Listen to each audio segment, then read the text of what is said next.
Good evening friends, स्वागत है आपका हमारे इस प्रोग्राम सवाल तमारा में। आज हम बात करने वाले हैं कि अभी जो पीसीओएस के रिलेटेड कई सारे क्वेश्चन रहते हैं कि पीसीओएस है क्या, उसकी वजह से क्या कॉम्प्लिकेशन आ सकते हैं, उसके मिथ्स और क्या है। तो आज हम उसके बारे में मैडम से माहिती लेंगे।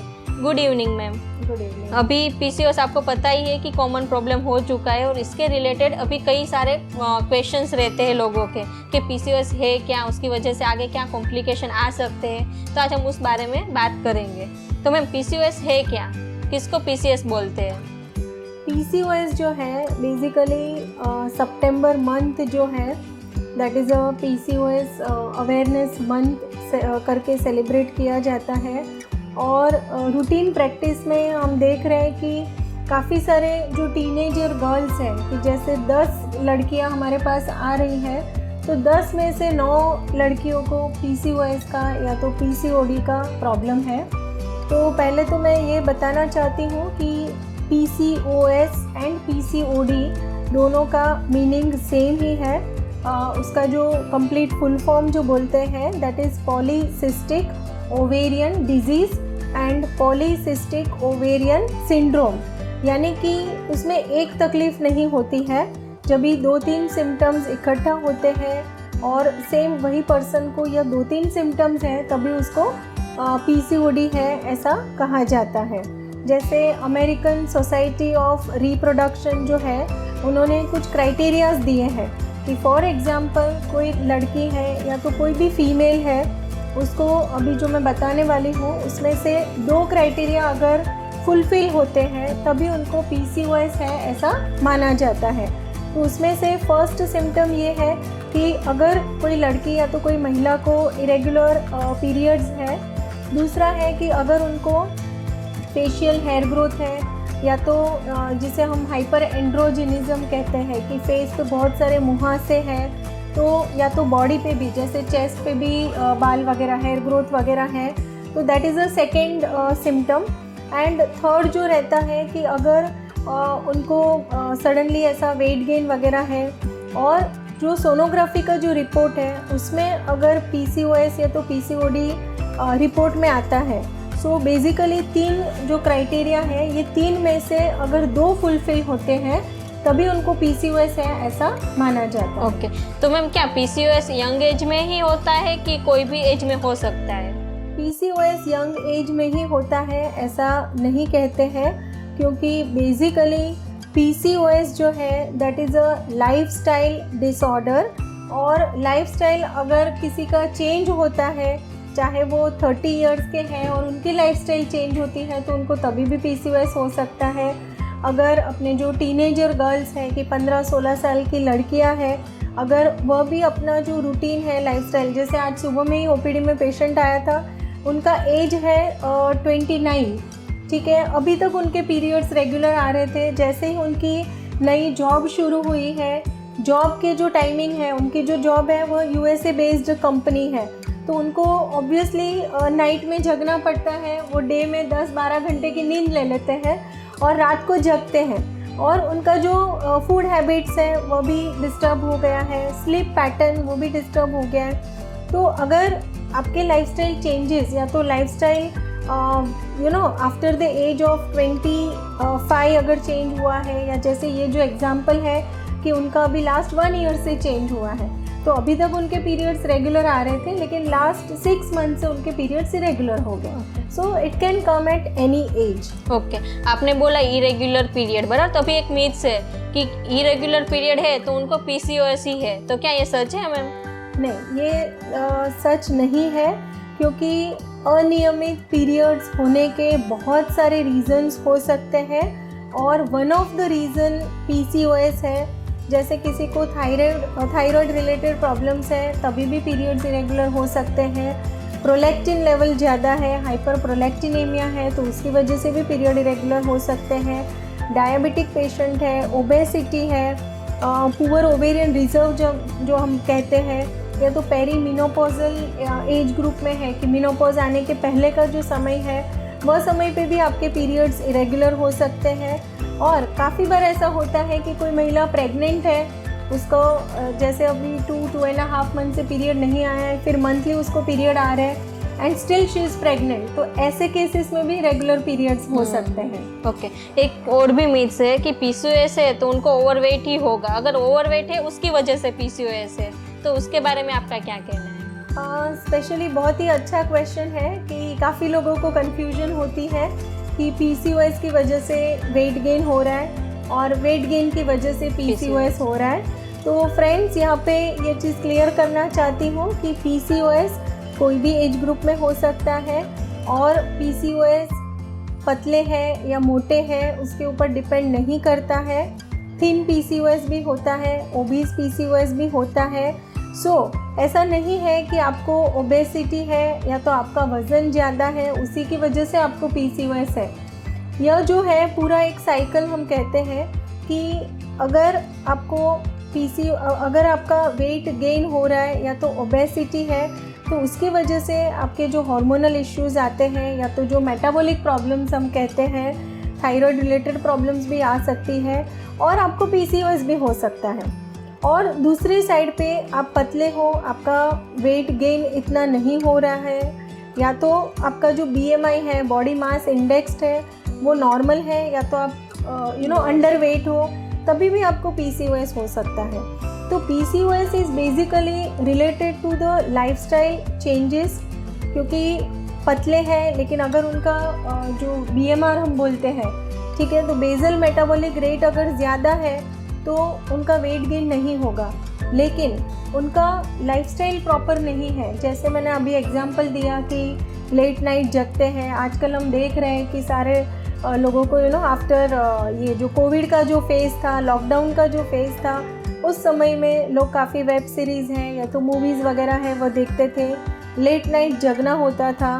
तो उसकी वजह से क्या होता था कि आपकी जो स्लीप पैटर्न है वो डिस्टर्ब हो जाती थी, फूड हैबिट्स जो है वो भी चेंज हो जाती थी, हाई कैलोरी फूड लोग ज़्यादा ले रहे थे, या तो ठीक है घर में है और जो भी डिशेस वगैरह घर पे बन रहा है तो वो हिसाब से फूड इनटेक काफ़ी ज़्यादा हो गया था। उसके सामने एक्सरसाइज वगैरह है, घर में थे तो फिज़िकल एक्टिविटी कम होती थी। तो यह सब काफ़ी सारे it is a multi factorial, ऐसा नहीं कि एक ही रीज़न है कि इसकी वजह से ही पीसीओएस हो रहा है। So it is always a multi factorial problem. एक और भी है कि पीसीओएस है तो उनको नेचुरली प्रेगनेंसी नहीं रुक सकती, तो उसके बारे में आपका क्या कहना है? यस, काफ़ी लोगों को ऐसा होता है। यहाँ पे एक छोटा सा एग्जांपल मैं देना चाहती हूँ कि रिसेंटली ही अभी एक पेशेंट आया था और उनकी एंगेजमेंट ऑलरेडी हो चुकी थी, लेकिन जैसे ही उनका शादी का समय नज़दीक आया, ऑलमोस्ट विदिन 15 डेज़ के बाद उनकी शादी थी और 15 दिन पहले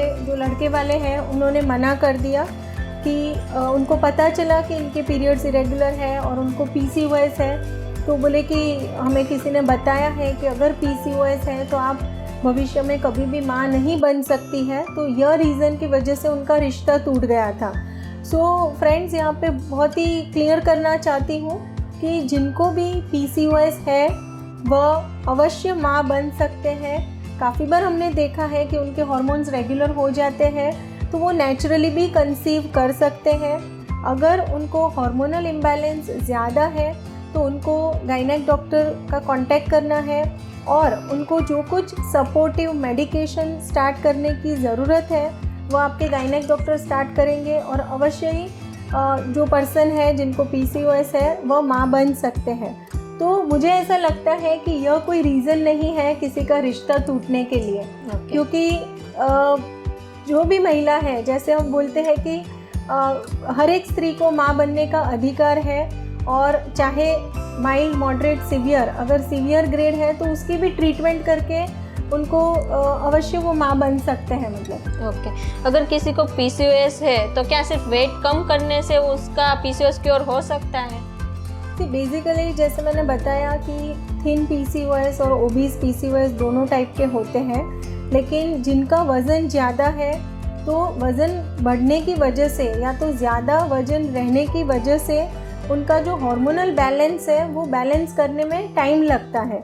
तो जनरली मेरे जो पेशेंट्स हैं जिनका हम ट्रीटमेंट स्टार्ट करते हैं तो मैं हमेशा उनको बोलती हूँ कि इट इज़ 70% यू, 70-30 या तो 80-20। जैसे मैं 70% यूँ, यानी कि आपको खुद को 70% ध्यान देना है आपके रूटीन लाइफस्टाइल में, कि आपका फूड इनटेक आप क्या ले रहे हो, आपका जो रूटीन है उसमें एक्सरसाइज इन्वॉल्व करो, वाटर इनटेक आप अच्छे से लो। 30% is medication, 70% is your lifestyle modification.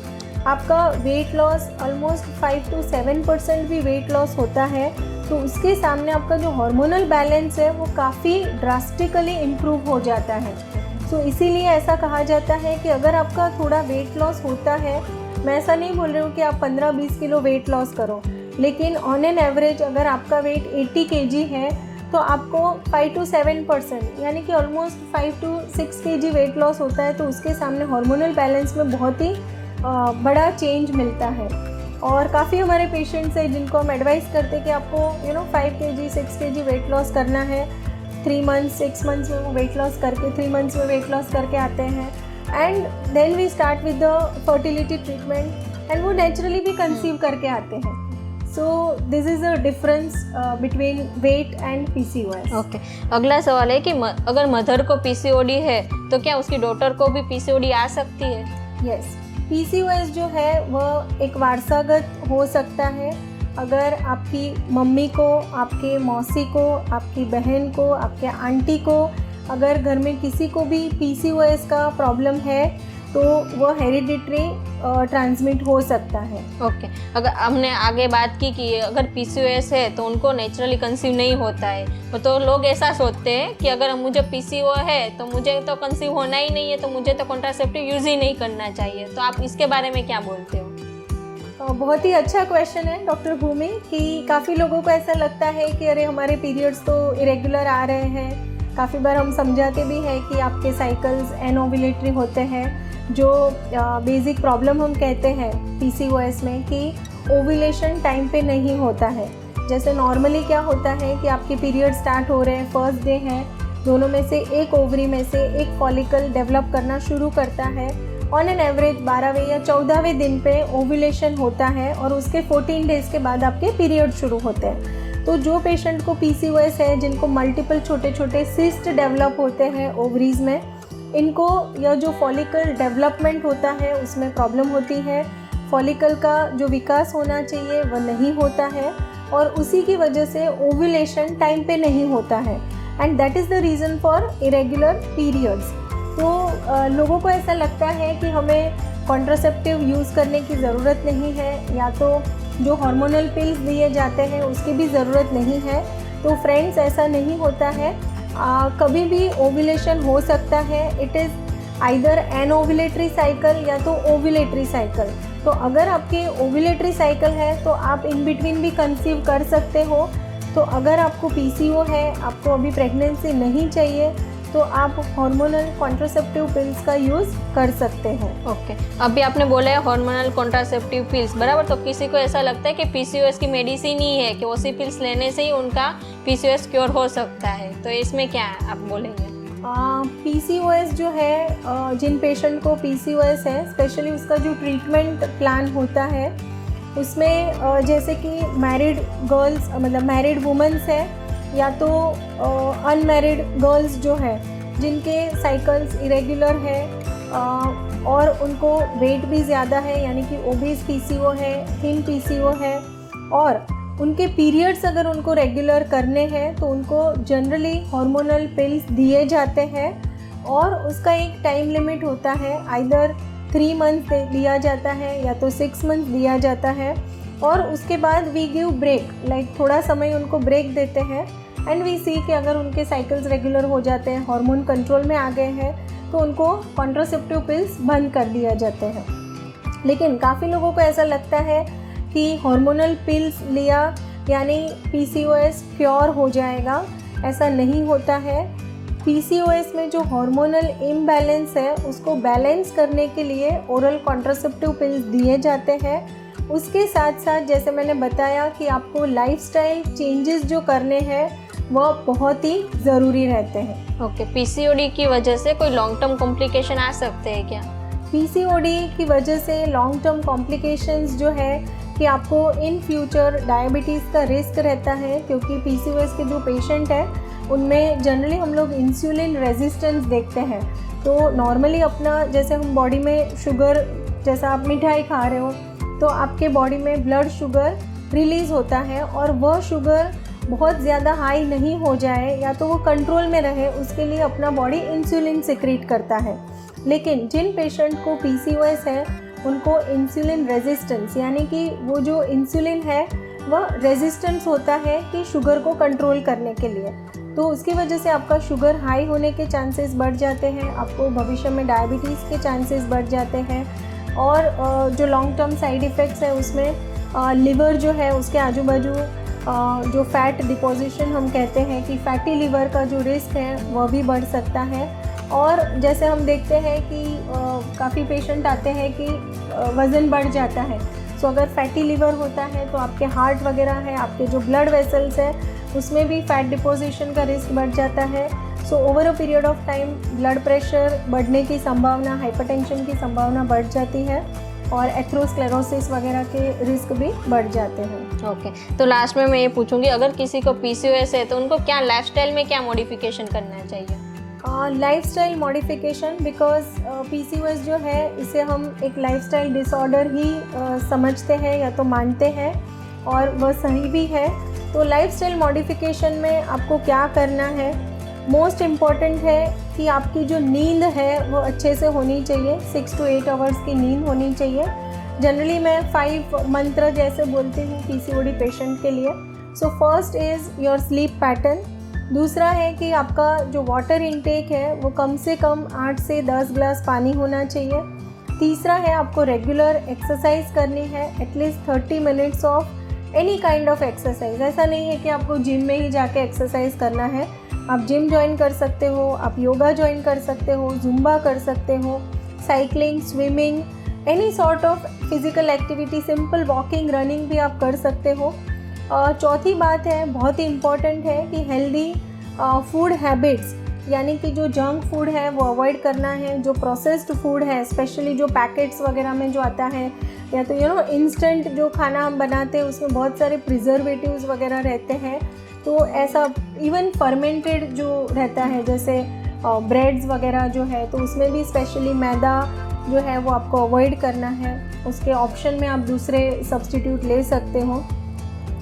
सो जो हेल्दी फूड हैबिट्स है, तो क्या आपको खाना चाहिए, यानी कि हाई प्रोटीन डाइट, दाल, पल्सेस है। जो नॉन वेजिटेरियन है वो एग्स वगैरह ले सकते हैं। फिर स्प्राउट्स वगैरह का भी आप इंटेक कर सकते हो। और आपका जो फूड है उसमें लो कार्बोहाइड्रेट, यानी कि जो स्टार्च है, शुगर है, वाइट शुगर जो है स्पेशली, वो आपको अवॉइड करना है, ताकि आपको वेट गेन वगैरह, और जैसे मैंने बताया कि PCOD में इंसुलिन रेजिस्टेंस होता है, तो over a period of time आपको डायबिटीज़ का जो रिस्क रहता है, अगर आप शुगर इंटेक कम रखते हो तो वह भी एक रिस्क हम अवॉइड कर सकते हैं।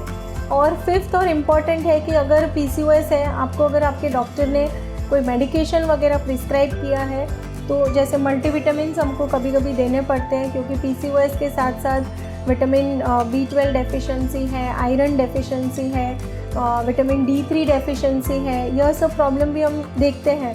तो अगर आपको उसके रिलेटेड मेडिकेशन दिया जाता है तो आपको रेगुलर मेडिसिन लेना बहुत ही आवश्यक है। So these are the lifestyle changes जो आपको करने हैं। तो मैम आप कोई मैसेज देना चाहते हो तो? PCOS जिन लोगों को है या तो जो एट रिस्क है, उनके लिए स्पेशली मैं ये मैसेज देना चाहती हूँ कि PCOS का जो ट्रीटमेंट है वो भी लाइफस्टाइल मॉडिफिकेशन है या तो लाइफस्टाइल चेंजेस है, और उसको अगर प्रिवेंट करना है, अगर किसी को PCOS ना हो उसके लिए भी आपको लाइफस्टाइल मॉडिफिकेशन ही करना है। तो फ्रेंड्स, अगर आपके नियर डियर कोई है जिनको PCOS की तकलीफ़ है, या तो आपको लगता है कि आपके जो फ्रेंड्स हैं उनको ऐसे सब जो मैंने सिम्टम्स समझाए अभी उसमें से कोई सिम्टम है, तो आपको इतना ज़रूर करना है कि उनको यह वीडियो शेयर करना है और उनको बोलना है कि यह प्रिवेंटेबल भी है और ट्रीटेबल भी है। तो आप अपने जो भी नज़दीक में जो कोई गायनेक डॉक्टर है आपके, उनके साथ जाके जल्द ही कंसल्टेशन करवाना है। अभी मैडम ने जैसे बताया कि अगर किसी को भी PCOD का प्रॉब्लम है तो टेंशन लेने की ज़रूरत नहीं है। अपने फ्रेंड्स को या किसी फैमिली मेम्बर को है तो नज़दीक में कई गायनेक को मिलके आप उसका सॉल्यूशन निकाल सकते हो। अगर आपको उसके रिलेटेड कोई भी क्वेश्चन है तो आप नीचे कमेंट्स बॉक्स में लिख सकते हो। तो देखते रहिए हर बुधवार को रात 8 बजे सवाल तमारा। Thank you.